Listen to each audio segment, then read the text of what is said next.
President Trump and North Korean leader Kim Jong-un met earlier this year for a summit in Vietnam. But the country where we fought a war a half-century ago has changed dramatically. Vietnam has become an economic ally of the United States. I would argue our partnership with Vietnam has never been stronger. This week, we visit Vietnam to see how old enemies are working together. When it comes to government secrecy, one part of the Department of Justice ranks right up there. Sometimes very, very important decisions are made in secret by this Office of Legal Counsel. We have the torture memos, the use of drone strikes, the use of mass surveillance. There's a lot of secrecy surrounding the Office of Legal Counsel. Why is that? We know what manufacturing is. We know what manufacturing isn't. And with all the attention on Capitol Hill this week, we take a look at some of the amusing ways members of Congress try to draw attention to their speeches and themselves. I want to trust my president. I want to believe in my president. We go deep into an interesting archive on Congress.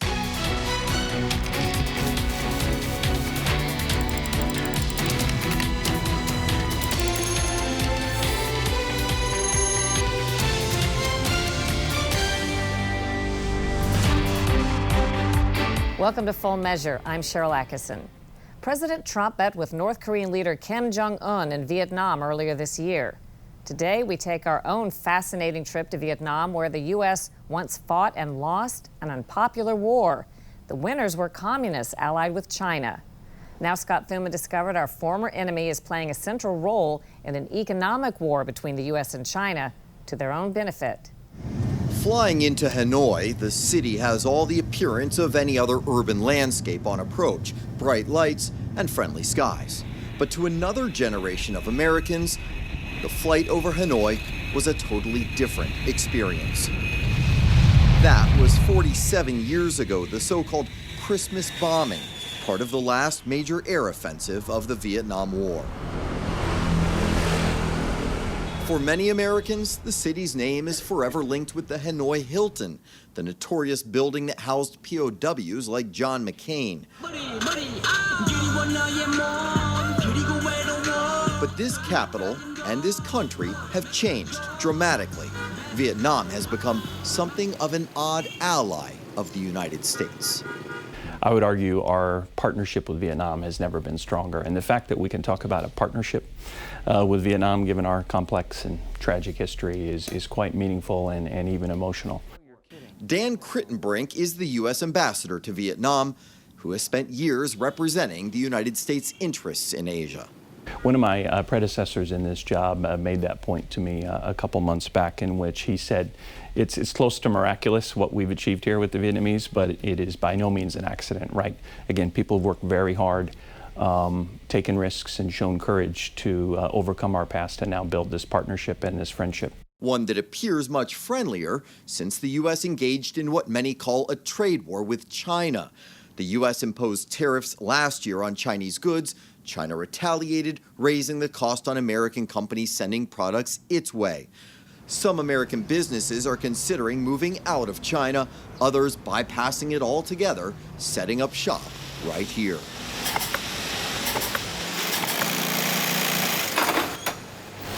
To many, this is the sound of growth. In 2000, U.S.-Vietnamese trade was just over $1 billion. Now, it's about 40 times that, making America Vietnam's single largest trading partner. Adrian Kwan understands the new dynamic well. He owns a factory assembling high-end photography bags for Peak Design, an American company based in San Francisco. I was living here like 12 years. In the beginning, it was very hard to see like American brand. There was no Starbucks. There's no Burger King. There's no McDonald's. But since like 5 years, American brand come in and they become like one of part of Vietnamese brand. It sounds like it's a great idea for American companies to set up here. It is. And do you think you're going to see more of them? I think so, and I hope so. How much of your product that you make here for an American company gets sent back to America? It's about like 70%. 70%? Yes, It's a big number. it is. The labor here is even cheaper in Vietnam than in China. So much so the idea of making those same bags in America is laughable. Let's say there's one bag like selling like $250, $250. That cost might be like 400. If it were made in the United States, Yes. it would cost up to 400. Yes. This economic boom growing out of a movement of the 1980s called Doi Moi, economic reforms that helped grow Vietnam dramatically. Its gross domestic product jumping from the equivalent of $36 billion in 1987 to $223 billion in just over 20 years. Another critical number is Vietnam's average age, just 30, meaning 70% of people were born after the fall of Saigon. So to many here, the United States was never an enemy, just an economic opportunity. Dat Tien Vu is a young artist in Saigon who says his people are embracing this new era.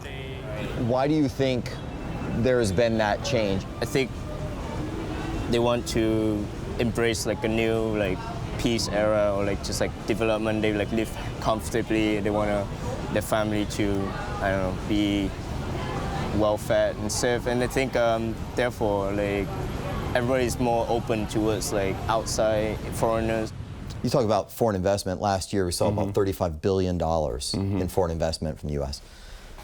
Is that the tip of the iceberg? I think there's tremendous potential here.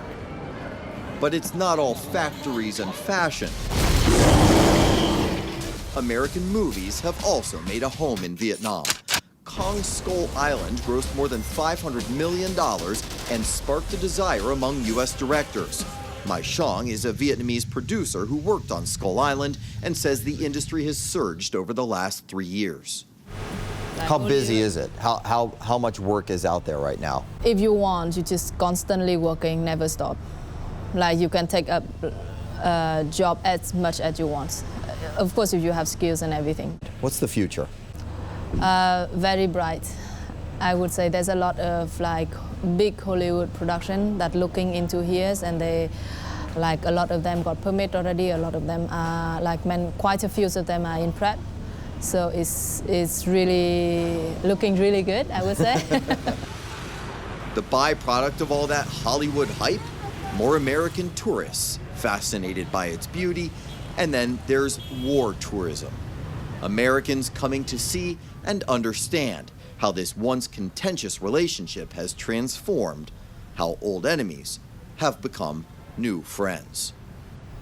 Remember, the rivalry with China isn't just economic. Tensions are getting worse in the South China Sea. That's where China is trying to control how many and what goods are coming in and out of the region. So Vietnam would love to get more international support as it becomes a bigger trading partner with the U.S. and other countries. They hope that this summit will help put a spotlight on that problem. It should. Thanks a lot, Scott. When it comes to government secrecy, the Office of Legal Counsel at the Department of Justice ranks right up there with some of the stealthiest. Investigator Daniel Van Scooten of the Watchdog Project on Government Oversight says we should know more about it. His group recently won a fight to make some of the agency's documents public. Sometimes very, very important decisions are made in secret by this Office of Legal Counsel.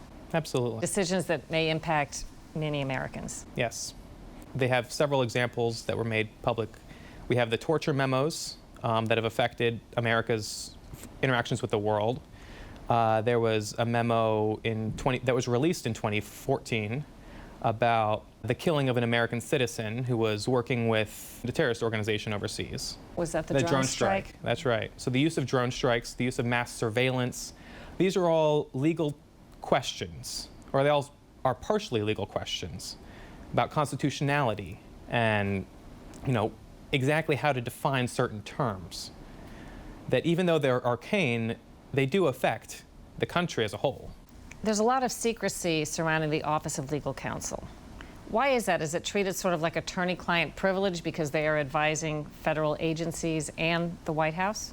Yeah, so the Office of Legal Counsel claims, whenever we ask for these opinions, they claim that it's attorney-client privilege and therefore needs to be confidential. But the problem is that the Office of Legal Counsel knows that the rest of the government doesn't see these opinions as just legal advice. They see the opinions as official decisions. People who follow these legal opinions essentially receive legal immunity for their actions because the Department of Justice doesn't really like to prosecute people for following its own advice. To be clear, what was the decision in the torture recommendation case?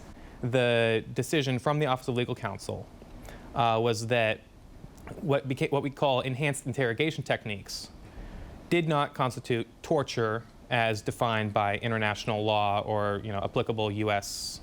laws. You recently received some documents from the Office of Legal Counsel after a battle over them. Yeah.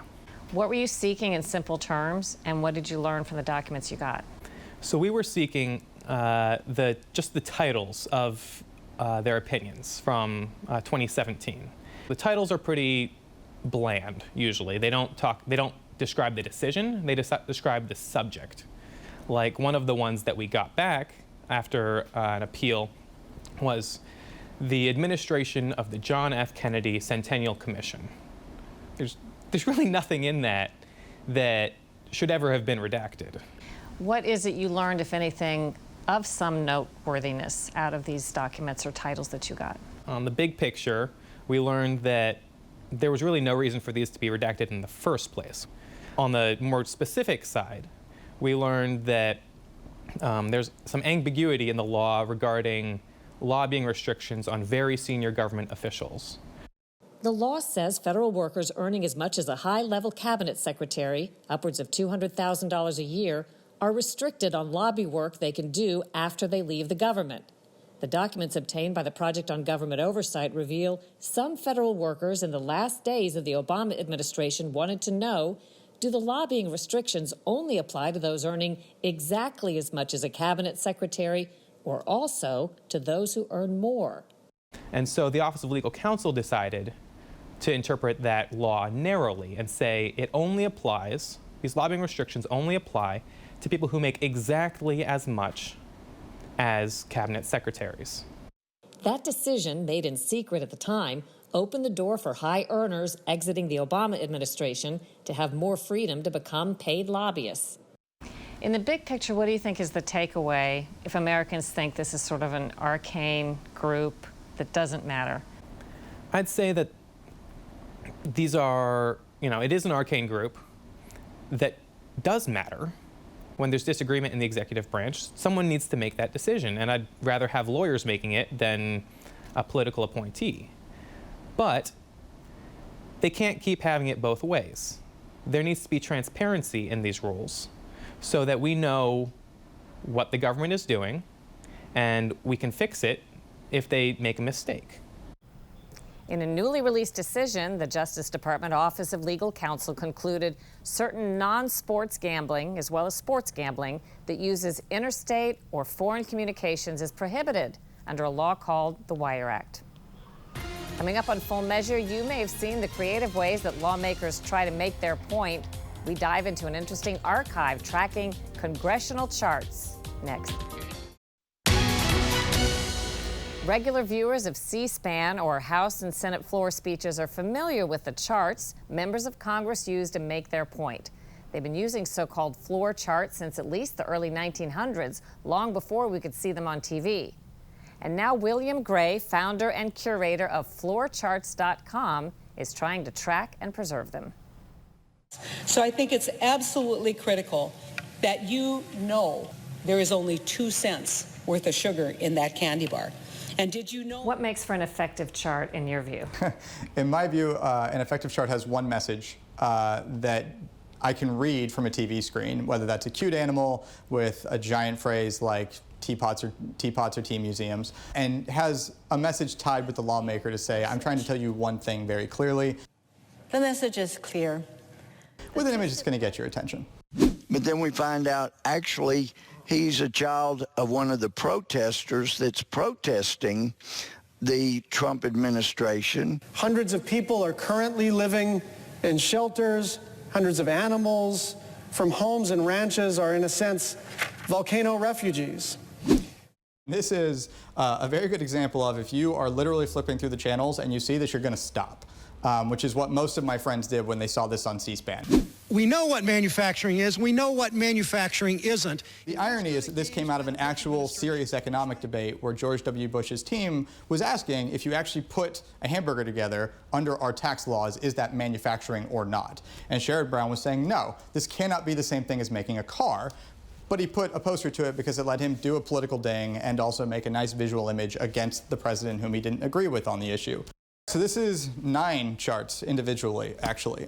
So this is my showing how Congress decided to try to modernize itself and to lean into what I call the millennial social media crowd, since most of these gentlemen do not by nature use social media probably on a daily basis. They may not even know what a hashtag really does. They may not know what a hashtag does. However, their staff do, and their constituency certainly do. And this is a superhero cartoon. This is Tom Coburn. He's printing a poster to point out government waste. We all know it, we all laugh at it, but again, it's a comic book. And the caption is, oh, that explains the difference in our wages. I will gladly secure the border next Tuesday for legalization today. So this is Senator Ted Cruz. He's from Texas. He ran on immigration when he first got to Congress. He often does these speeches where he may use green eggs and ham. I do not like green eggs and ham. I do not like them. Sam, I am. He may use a cartoon. He will use almost anything to kind of make more human these big, complicated debates that you hear in Congress. And immigration, we all know, big, huge issue. For him, legalization of the border is the #1 point, and a cartoon gets it across perfectly. This is an example of not only a creative message, it's probably the most unique one we've seen that a member actually thought enough to say, I remember that and I want to do it again. But also everyone associates this with him in D.C. now. It's a little strange. He's using a picture of himself to make a point about... Rob Woodall has a very good sense of humor, I feel, and this to me was one where he just admitted, I'm going to make the same hand motion on the same network with the same chart and just lean into the fact that I've been saying this same message for years and no one's paying attention. The American people want to trust their president. The American people want to believe in their president. I want to trust my president. I want to believe in my president. So this is President Trump standing inside of the White House with a list of regulations that is literally taller than he is. The point of this was, it was supposed to look complicated. This is a tongue-in-cheek about, I'm going to show you just how complicated Washington really is by making something overly complicated. The same point of overcomplication. This is Phil Gingrey, congressman from Georgia. This was also during President Obama's administration, and this is looking at how complicated the healthcare system would be if Congress actually passed healthcare reform, which they eventually ended up doing. And so we saw this a lot. And it's just, again, it's Congress pointing out that things are too complicated for them to actually explain. Would you say this is an effective chart? I would say this is very effective in that anybody who's a watcher of Congress will immediately recognize what this is, if not by the title, but because every speech is the same one. Healthcare is too complicated, and this is the image they want you to associate with it. This is what we call a human easel chart, which is when a human being has to actually stand as a job and hold a chart for a lawmaker or the president, as we saw. And this was during the immigration debate. This is going to make the evening news. It's going to make it on Jimmy Kimmel, you know, or one of the comedy shows. Aha. And this is Senator Jeff Flake. There was about a period of 10 years where earmarks really hit the high point. Do cute images tend to get more attention from ordinary viewers? Cute animals across the internet always play better. Republicans and Democrats both use them. How many charts have been used as best as you can tell? We're at tens of thousands. The power to tax is the power to destroy. If they were beginning to be used in early 1900s, and I've got more than 6,000 tracking from just the 90s to today, and I haven't even gotten all of them, then we know for a fact these have been used for more than a century, that we're in the tens of thousands, and taxpayers paid for all of them. With that, I yield the floor. There's an official government office where members can go for graphic design, where they actually print the charts.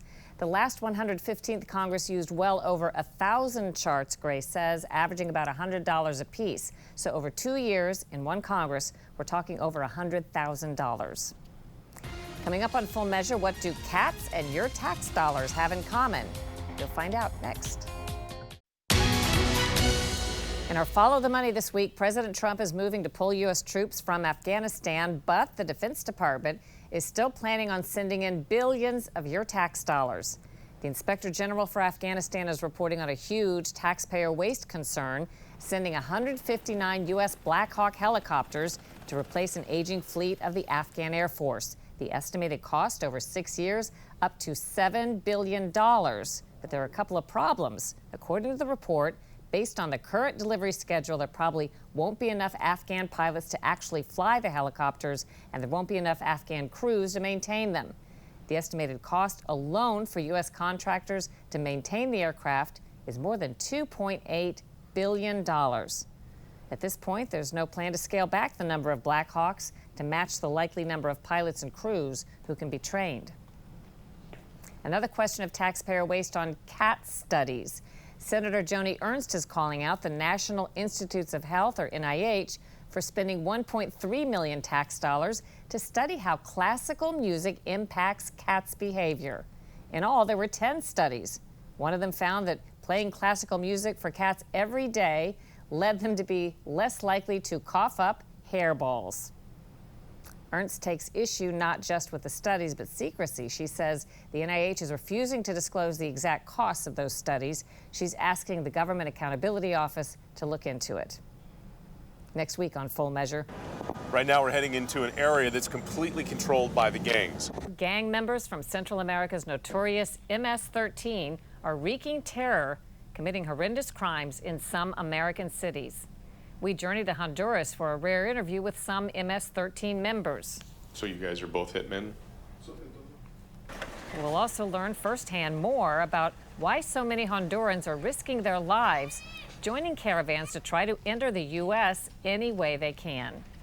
I tell them, don't go. It's not worth it. What you're doing is breaking up your family, and that's what's hurting Honduras now, by all these people leaving, unless they leave as a family, but they don't. An eye-opening trip to Honduras next week on Full Measure. Until then, we'll be searching for more stories that hold powers accountable. We leave you with a look at some of the incredible views and sights from our recent trip to Big Sky Country, Montana.